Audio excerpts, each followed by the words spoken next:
স্পেনের মেলিয়া থেকে আটককৃত ৪৭ জন বাংলাদেশিকে মুক্তি দেওয়ার দাবিতে বার্সেলোনায় এক প্রতিবাদ সভা অনুষ্ঠিত হয়েছে।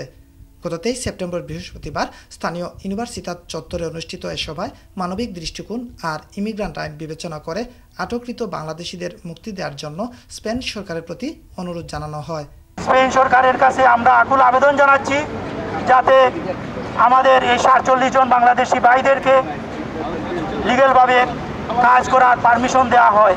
বাংলাদেশের এমবেসির মাধ্যমে আমরা বাংলাদেশ সরকারকে অনুরোধ জানাবো এই সরকারের সাথে কূটনীতি মিশনের সাথে আলাপ করে ৪৭ জন বাঙালি ভাইদেরকে মুক্তি দেওয়ার জন্য বাংলাদেশ সরকারের মাননীয় রাষ্ট্রদূত এবং মিশনের প্রতি বিনীত অনুরোধ জানাবো ওরা যেন বাংলাদেশে ফিরে না যায়।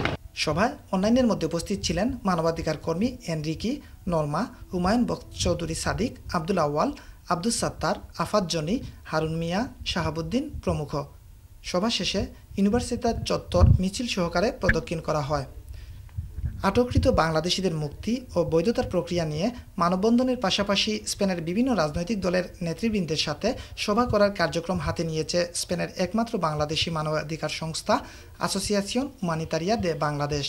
বাংলাদেশি মিডিয়ার মাধ্যমে বাংলাদেশ এমবেসি কাছে অনুরোধ করছি যাতে করে আর কোনো বাংলাদেশি ভাইদেরকে দেশে পাঠানো না হয়, প্রয়োজনে বাংলাদেশ সরকারের হস্তক্ষেপ কামনা করছি। বর্তমানে যে বাঙালি ভাইরা জেলে আছেন তাদেরকে জেল থেকে মুক্তি পাওয়ার জন্য আমরা একটা মানববন্ধন কর্মসূচি হাতে নিয়েছি। আমি বার্সেলোনায় বসবাসরত সকল বাংলাদেশি ভাই বোনদেরকে অনুরোধ করছি এই মানববন্ধন কর্মসূচিতে অংশগ্রহণ করার জন্য। স্পেনের সাধারণ ইমিগ্রান্ট আইনে এক নাগারে ৩ বছর থাকার পর বৈধ হওয়ার সুযোগ থাকলেও আটককৃত ৪৭ জন বাংলাদেশিরা সেই সুযোগ থেকে বঞ্চিত হচ্ছে। স্পেন সরকারের পাশাপাশি বাংলাদেশ দূতাবাসের মাধ্যমে বাংলাদেশ সরকারও এ বিষয়ে কার্যকর পদক্ষেপ নেবে এমন প্রত্যাশা এখানকার বাংলাদেশিদের। Shahadul Suhed, channel I, Barcelona, Spain.